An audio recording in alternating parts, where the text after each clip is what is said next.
And just one housekeeping thing, it really helps Rudyard Kipling out if people can be sure to make a reservation the Tuesday before the lunch.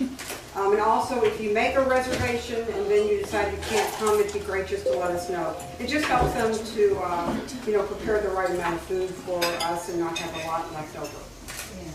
So our speaker today is IRA GRUPPER, and IRA is a journalist. He's a regular contributor to Forsooth, the Louisville chapter of Fellowship of Reconciliation newspaper, as most of you know. IRA is a longtime civil rights and labor activist, and for many years IRA served as a commissioner on the Metro Louisville Human Relations Commission. IRA has been active in many movements which have opposed U.S. foreign policy. And I first met IRA, I think, in 1980 when we both became active in the Central American movement in Louisville. Currently, IRA is a board member of the Kentucky Alliance Against Racist and Political Repression, and he's also an active board member Well, you should have waited till I gave you the Metro Louisville, Disability. Nobody knows what I look like, but that's okay. So today, IRA will discuss his recent trip to Europe, where he studied anti-immigrant movements there and the opposition to these movements. So I'll give you IRA GRUPPER.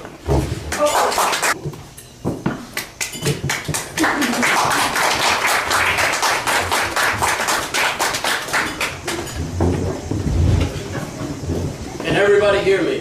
Yes. If you can't hear me, raise your hand.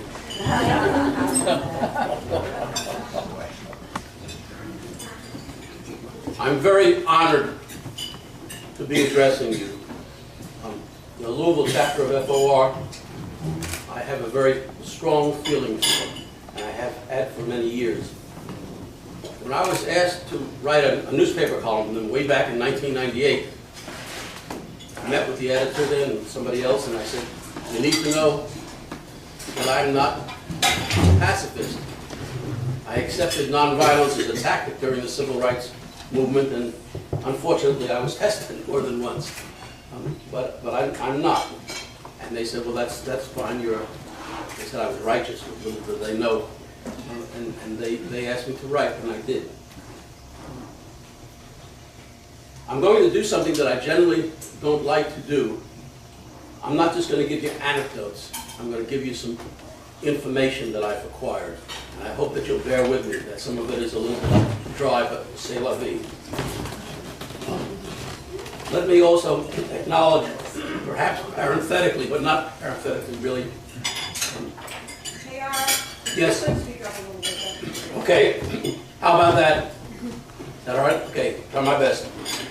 I also want to acknowledge in the audience representatives from the World Affairs Council chapter in Louisville and Jefferson and Southern Indiana. They were the ones who introduced me to somebody, which I'll tell you about, which led to this trip. Okay. I visited 9 cities in 9 countries in 5.5 weeks. What happened was I received a call about a year ago from the World Affairs Council chapter saying that we understand that you're an expert on intergroup relations, and we would like you to meet somebody who's here from Belgium, who was involved in the anti-racist movement in Europe. And I said, well, I'm not an expert in anything, and I said, that's not false modesty, but I do have some knowledge, and I would be happy to. So myself and a gentleman from the Alliance Against Racist and Political Repression with whom I work, we met with Michael Prevot from Brussels, and the staff person from the World Affairs Council chapter here. And there was a guy from the U.S. State Department who was accompanying Michael Prevot. And I said to myself, my goodness, that's not what I said. And I really wanted to talk to this fellow because he seemed like a very interesting person.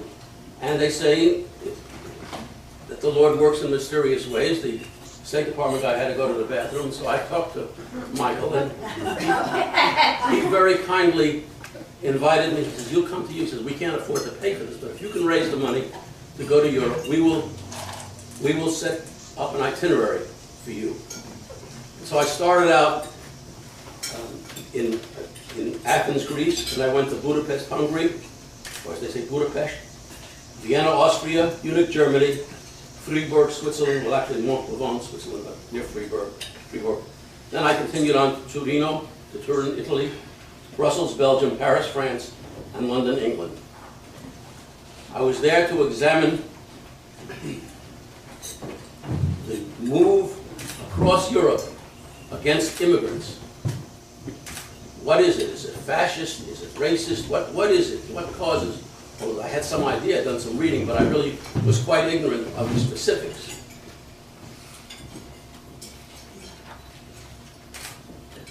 To give you an idea of the economic causative factors of all of this, I bought a Eurail pass, and I was so proud of myself because I figured it all out. I was going to go from country to country on the Eurail pass.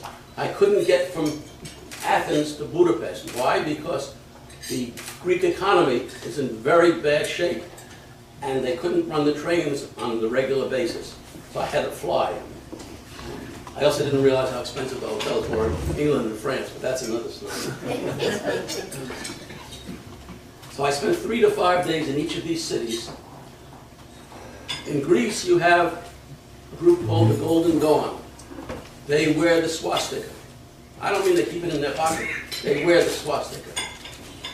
In Hungary, you have a group called Jobbik, which I had not heard of before. I'm embarrassed to say. Jobbik ran for office about 3 years ago, and they got 15% of the vote. They ran this year, and they got 20% of the vote. In Austria, the right wing is on the ascendancy. In Sweden, likewise. I always had the impression of the Scandinavian countries, in particular Sweden, as a little oasis in a desert of hate. It ain't the case. It's unfortunate, not the case.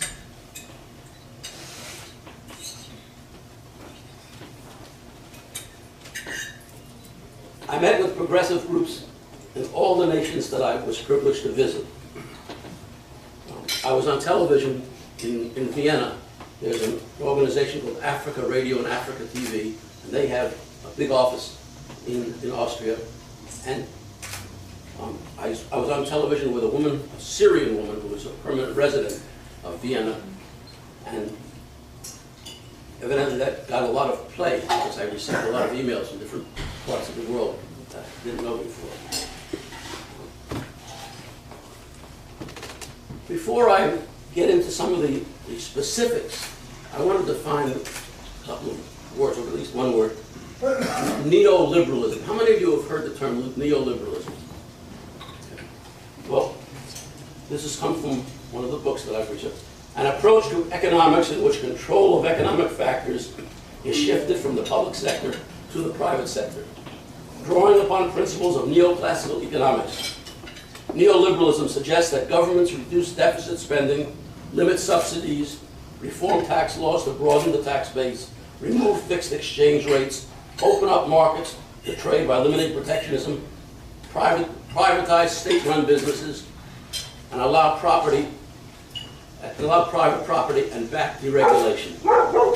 In other words, it means screwing the working class, making more insecure the middle class, and providing insecurity all around the board, except for them what's got up there. Maybe another way to put it, so that even ordinary fellow like me can understand it, you got people who eat filet mignon and sip Dom Perignon up here, and you got people who eat lunch meat and drink sneaky tea over here.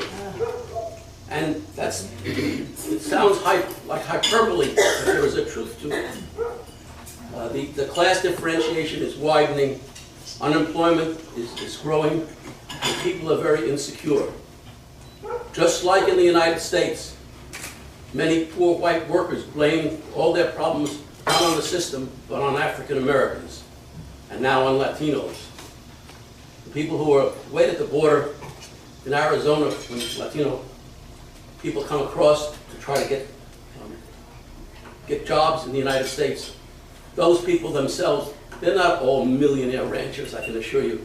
They're ordinary people who blame their troubles on other nationalities. The vast upheaval that characterizes the movement of populations is a direct result of capitalist globalization and the worldwide attempted imposition of neoliberalism. The surge of immigrants from South Asia, Africa, Latin America, and elsewhere to Europe and North America is directly tied to the savaging of globalist South economies by globalized capital's race to the bottom, to the merciless exploitation of domestic labor, to the stripping of resources, etc. That situation, combined with forced austerity, has generated massive crises of hunger, general economic deprivation, and near economic collapse that has forced the uprooting of populations and emigration to countries that themselves are in the grip of austerity. Greece being a perfect example. Greece had a very thriving economy at one point. With the influx of new populations into already besieged economies suffering from forced austerity, the circumstances are established for the cultivation of ultranationalist, racist, and fascist movements that focus their attacks on the immigrants, dividing labor and distracting and detracting from the united working class opposition to their real enemies. Given the role of US-based capital and government structures buttressed by the world's largest military, by far, in propagating globalization and austerity, the US is a critical culprit in engendering this extremely dangerous global situation to which I've just alluded. The brutal treatment of children and youth escaping violence and poverty in Central America is yet another example of the regressive reactionary role of the US on the immigration issue. I know I'm not supposed to talk about Central America, but this is a worldwide phenomenon. This in turn stokes the racist fires ignited by right-wing elements who use the issue to build and extend nativist and nationalist reaction. Again, although my focus today is Europe, I want to give one good example, one good model of this, which is the arrival of unaccompanied children from gang-plagued neighborhoods in Honduras. Our systematic predations on the livelihoods and communities in Honduras by supporting a fascist coup government, for example, are creating a perfect storm of ungovernability, violence, and marginalization. These children are an extreme symptom of the greater ill I'm describing. But let's return to Europe. The news agency Al Jazeera reports on September 14th, Swedish left-wing bloc wins election. Sweden election results offer uncertain future for austerity. Quote, Sweden's Social Democrats and their center-left allies are poised to return to power after defeating the center-right government in a general election that also resulted in strong gains for the anti-immigration party. With all voting districts tallied by Monday morning, the Social Democrat-led bloc won 43.7% of the vote, while the ruling center-right coalition led by the moderate party gained 39.3%.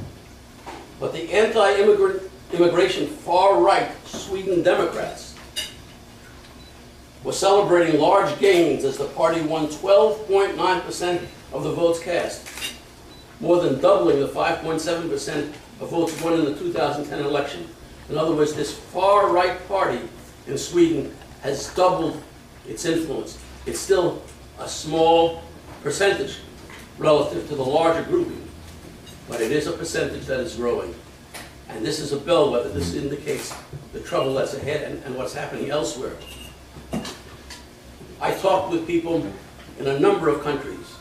In France, you have, I don't know pronunciation, but Madame Le Pen, daughter of Le Pen, the fascist. They have a huge following.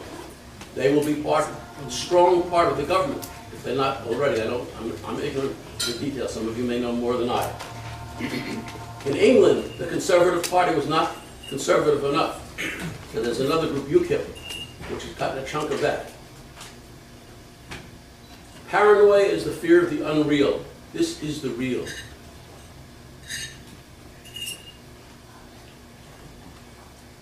Quote, you can't avoid taking us into account if you want to run the country. Sweden Democrat leader Jimmy Åkesson told cheering supporters, we are holding the absolute balance of power now. Löfven is a trade unionist and the head of the Social Democrat leader. He's a former welder and a trade union organizer, negotiator. Now faces hard and protracted negotiations to form a government. Because it's different from the United States. There needs to be coalitions in many of these places. While the Social Democrats are the biggest party, it was one of their worst electoral results in the century. Widespread riots last year in Stockholm's poor immigrant suburbs highlighted a growing underclass in Sweden, which has had the fastest growing inequality of any OECD nation. OECD is the Organization for Economic Cooperation and Development. Returning to the article, I quote, "The rise of the far right points to a society starting to question its role as a humanitarian superpower," end quote. The number of asylum seekers from countries like Syria is expected to reach 80,000 this year. And who knows how many more now with all this stuff that's going on. One expert has said government finances will be strained due to the cost of new arrivals. You begin to get the picture. Soon after seeing this article, a colleague of mine in Turin, Italy, wrote me, quote, "Yesterday," and this was just a week ago, "yesterday Sweden voted. Despite the victory of a socialist progressive front, Sweden Democrats, a xenophobic, racist, homophobic, some journalists and academics went so far as to name it neo-fascist or neo-Nazi. I do not really know enough to dismiss or confirm this statement. The party got over 13%, twice as much as in the previous elections. In general, many parties are pushing forward for a more dividing policy in EU, European Union. This is continuing the quote from my friend. Alternative Feuer Deutschland wants Italy, Greece, Spain outside the euro. Scotland will vote for independence from the UK on Thursday, that's today. And UK itself might vote whether to remain or not in the EU. Catalonia, Spain. Catalonia wants to vote against Spain within a year. There are no meaning,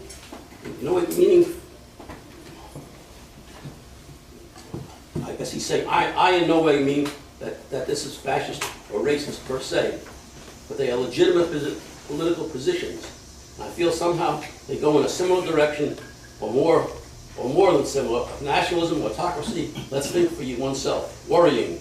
Examples of attacks against migrants are extremely widespread, although rarely lethal, at least in Italy. We might say that the level of violence is very broadly distributed, but with lower peaks. Continuing the quote from my friend. I can tell you, for United for Intercultural Action, an anti-racist associations network I am a member of, we are trying to lobby new MEP, members of the European Parliament, to act. Our basis is the Declaration of Rome, a statement agreed upon by several EU governments last year when former Italian Minister Cecile Kyenge, the first black Italian minister, was heavily insulted in the Italian public debate. You all may have followed that. Just absolute racist, disgusting, open filth against a member of Parliament. My friend ends with, let's see what we will get. There's an update to this.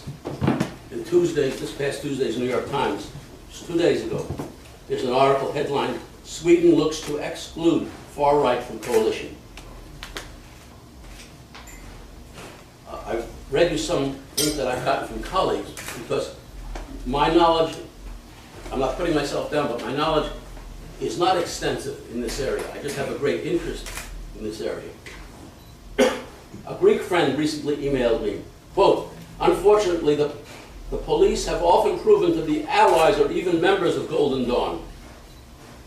As to what is being done to correct this, there is Syriza and other anti-racist, anti-fascist organizations who are indeed mobilized against the Golden Dawn and those allies in the government.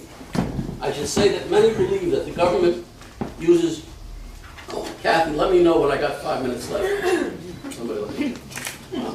So I should say that many believe that the government uses Golden Dawn to its ends and provides them with cover, even as they speak against the Golden Dawn actions. It's called sanctimonious hypocrisy. We've got a lot of experience in this country. The government has tried to pass an anti-racist law that is fraught with problems and is too convoluted to go into here, end quote. I then wrote back and asked my friend, is this anti-immigrant movement fascist, racist, or a combination? Be specific. His response, it is a combination movement. At the end of the day, however, as bad as the phenomenon of the Golden Dawn is, the positive counter is that Syriza and other groups have emerged, well, Syriza has emerged as the current #1 party of Greece, end quote. The coalition originally composed, well, I'm going to skip that too. I'm going to get to the quote. Again, I apologize for reading statistics, but I need to deal with this in its specificity, not in generalities. In essence, you have battle lines drawn between a right-wing government in Greece and a strong left-wing opposition. The group that invited me to Europe, as I said earlier, was ENAR, E-N-A-R, European Network Against Racism. They sent out a newsletter about a week ago. It focuses on structural discrimination and austerity policies. Structural discrimination. More specifically, they ask these questions. What are the links between current austerity policies in Europe and structural discrimination? What impact do these policies have on ethnic and religious minorities' lives? How do budget cuts in Ireland affect the equality sector? What is the specific impact of austerity on traveler communities, projects and services? How have austerity measures affected the judicial system in Spain, and who's paying the price? What is the impact of austerity policies and the crisis on the social inclusion of Roma, gypsies in Spain? More coming in the following weeks. And ENAR calls for 5 national researchers on Islamophobia and gender equity. The countries they focus on right now are UK, Italy, France, Germany, and Denmark.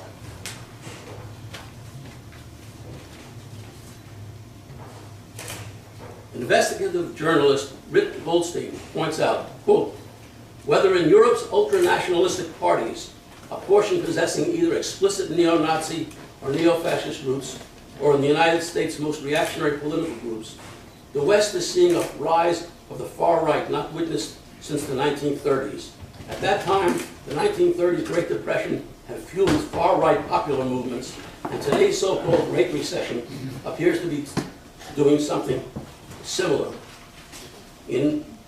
I was in Germany, and I was in Munich, and I have no way to determine the strength of opposition to this stuff, but I was so pleased that in Munich there was a huge anti-Nazi rally that I was invited to go to. It was just so pleasing. And the next day I went to a concentration camp, the first concentration camp that was set up. And to see this and to juxtapose it and to remember what Santayana said, that those who refuse to learn from history are condemned to repeat it. Some of my European colleagues, when I visited the 9 countries, asked me if I thought the Tea Party and other movements in the United States was similar to what's happening in Europe. I said I did not think so. That as dangerous and racist as they are not nearly to the level of Europe. Many, but not all of these colleagues disagreed with me. So I have a lot to think about.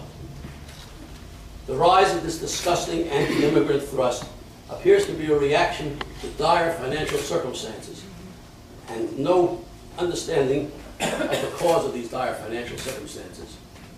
Very similar to poor whites who were turned against blacks because they said, as bad off as you are, at least you're not African American.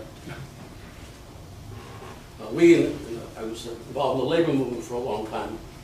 I'd like to think I'm still somewhat involved. It happened in the labor movement for many, many years. The whole issue of race. Hey, Aaron. Yes. So it's 25 till. So I just don't know how, we don't have to do it for 1. I just don't know how much time you want to leave for questions. I'll end in 1 minute. Thank you. Because I prefer questions. In conclusion, I was very honored to have been invited to make this trip.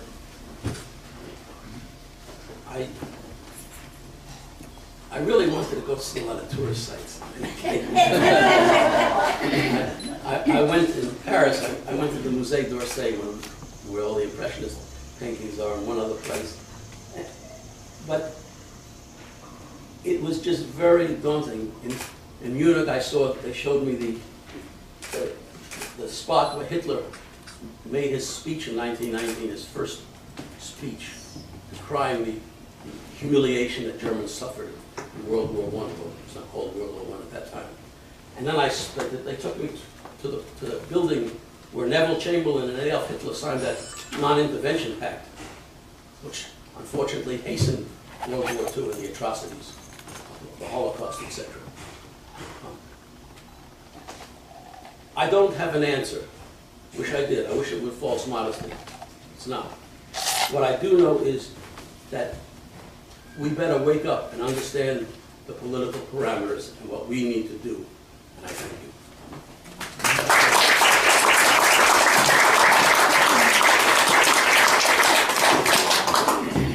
Questions, comments?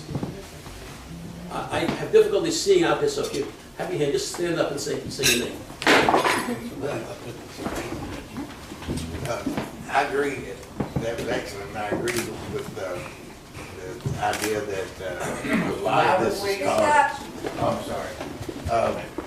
I agree that a lot of this is caused by the economic problems since 08, especially. But there's another factor involved, and Eric Hoffer writes about it in The Ordeal of Change, and he talks about the fact that people become right-wing and scared. In fact, one of the quotes I loved in it was that fear and freedom are mutually exclusive. But what he talked about was that John Birch Society and things like that get started in times of change. And what's happening now, there's never been as rapid a change as there is right now. And so I just wanted to make the point that it's not just economics, it's also because everything's changing so fast and everybody's scared, they don't know what's happening, and especially when most people coming out of school can't get a job. That's scary too. So I'm just saying that's the reason, that's one of the reasons that we're seeing so many racist and homophobic groups getting started. Thank you. I agree with you. As I said earlier, I teach, or Kathy's, I teach 2 classes at Bellman. I ask my students each semester, how many of you are reasonably secure will be able to get a job in your major? Maybe a third raise their hands. Say, how many of you are reasonably secure you'll be able to start paying off your student debts? You cannot bankrupt the student debt. The Chase Bank can bankrupt itself, but a student cannot bankrupt. Less than that. I used to think that all students at Bellman drove Lamborghinis. But it's not true. I mean, that was my own ignorance. And if that's I don't have a scientific way to make a survey, but it substantiates the point that you're making. Yes. Next. Somebody has to say it. I can't see the hands from this. Somebody just talk. Oh, okay. Go ahead. This is hitting a lot closer to home. Over in Indiana, for the last 12 years, we've had right-to-work laws established. The income is going down. The only jobs we're getting are phone surveys and warehouse workers. There's been about 30 or 40,000 people leave the state. Since Pence has got in, we have money taken away from public schools and given to private schools to a voucher program. They just ended having to have a master's degree for teaching, and now you just need a 4-year degree. Florida, Louisiana, Mississippi, all have those kind of laws on teaching, and they're at the bottom of the pile of states on education, and it'll affect the colleges eventually. According to the paper the other day, Kentucky Republicans are looking for the same thing, and it's called the Alabama handshake. And that's what they're looking at right now, which is going towards everything Indiana's been doing for the last 12 years, which is a steady decline. And that produces, as you said here, the economic decline produces a lot of fear of this group or that group. in the 70s it was women, before that it was African Americans, now it's Mexicans on our border. But we forget the Canadian border where thousands of Europeans come across every year. No one says a thing about it. No one's even doing anything about it. But we always find groups, like you said, when economics are bad, to hate, dislike, and in Indiana, with the laws they passed on education, low incomes, any low-income group of people are going to end up finding themselves with poor education now and not a chance to get ahead. I think that's a very important point. Just to extend it a little bit, if I may. There's a city in California called Los Angeles, except it wasn't originally called Los Angeles. It was Los Angeles. And there was a city called San Francisco, the original. So we fought a war, Mexican-American War. We won the war. We took that land. We codified the theft with the Treaty of Guadalupe Hidalgo. And then we Anglos have the nerve to say that they are illegal and they should speak our language. Kafka would have a very good time with that. Somebody just stand up. I can't see the hand. So. I have noticed that in this country, the principal means of racial oppression is the drug war.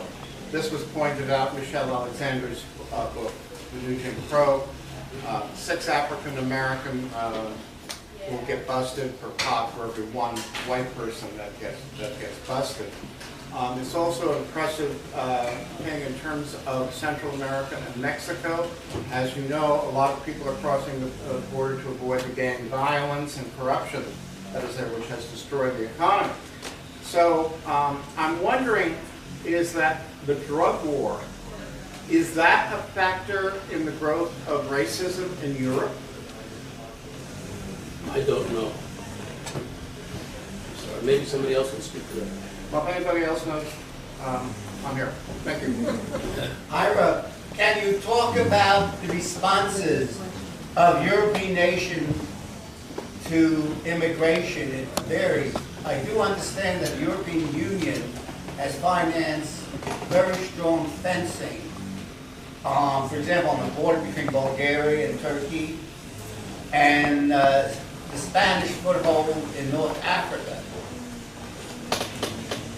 But I believe European policy is once you step foot in Europe, you can stay. Do you understand?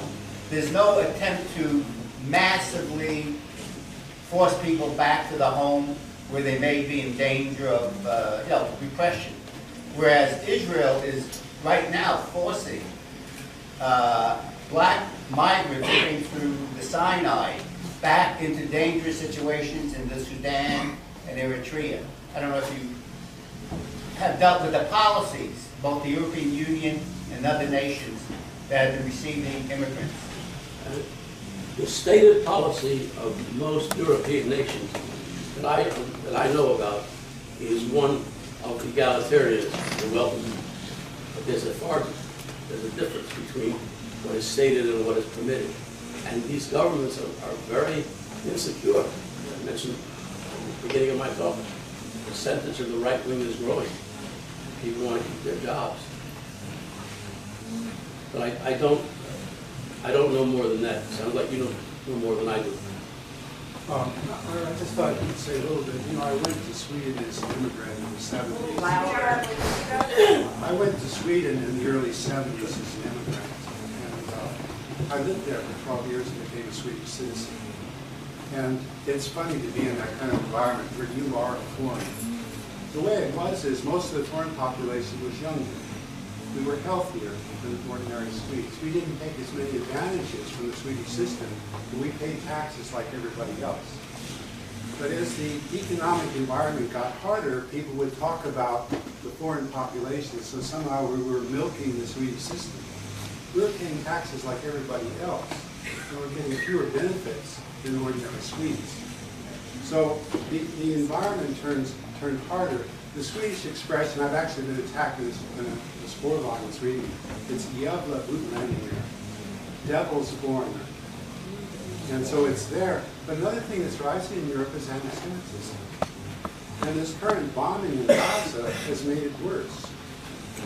There was a rabbi in Gothenburg that was attacked in the streets, a Jewish rabbi. There was a synagogue down in Malmö that was defaced. So many of us here are concerned about what's happening in Palestine, but it's related. You know, it interacts with the anti-Semitism that's rising in Europe. I agree with that.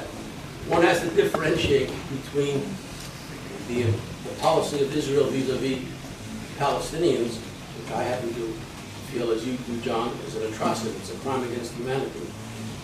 Distinguish between that and the attack on Jews as Jews. It's very difficult to do that. Many Christians are afraid to make the criticism of Israel because they're afraid of being accused of being anti-Semitic. And the fact is, and I'm afraid, I'm sorry to have to say this, too many churches during World War II did little to intercede. There were notable exceptions. Angelo Roncalli, who would later become Pope John the 23rd, helped thousands of Jews escape. But there were many others who did not. But it's also, as they say, a slippery slope. One must criticize the actions of a government without denigrating a whole people. So it's a complex situation. Yes?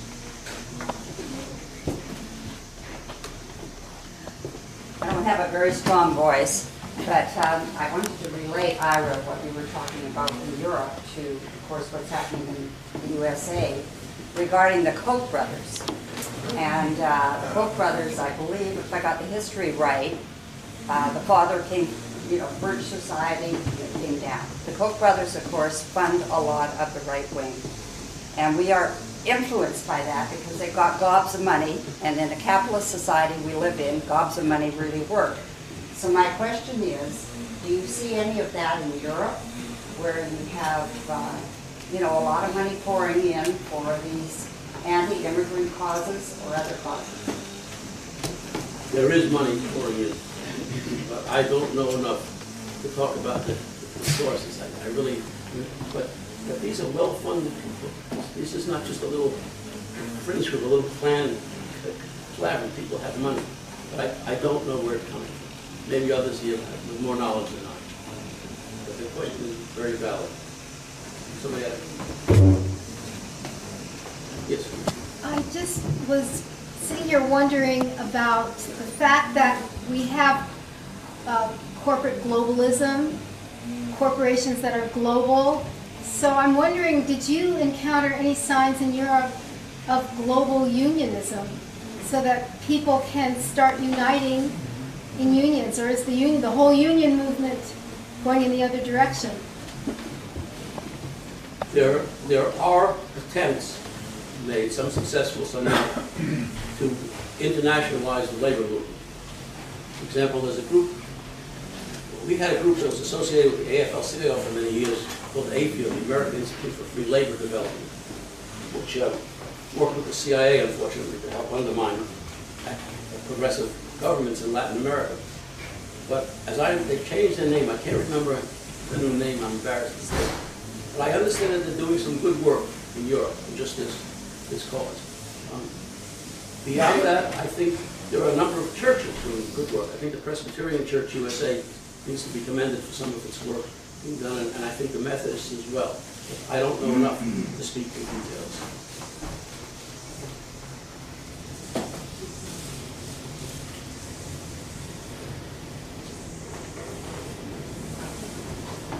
If I may take the privilege of being the speaker. In the early 1900s, there was a very active labor movement, the Wobblies, Industrial Workers of the World, and others. And there was a wonderful poem that was written. And I'm going to recite it for you, if I may. You have no choice. And I think it applies now. We have fed you all for 1,000 years, and you hail us still unfed. Though there's never a dollar of all your wealth, but marks the workers dead. We have yielded our best to give you rest, and you lie on crimson wool. And if blood be the price of all your wealth, good God, we have paid it in full. There's never a mine blown skyward now, but we're buried alive for you. There's never a wreck drift shoreward now, but we are its ghastly crew. Go reckon our dead by the forges red and the factories where we spin. But if blood be the price of your cursed wealth, good God, we have paid it in. We have fed you all for 1,000 years, for that was our doom, you know. The days that you chained us in your fields to the strike a week ago. You have taken our lives and our babies and wives, and you claim it's your legal share. Then if blood be the price of your lawful wealth, good God, we have bought it fair. Very good.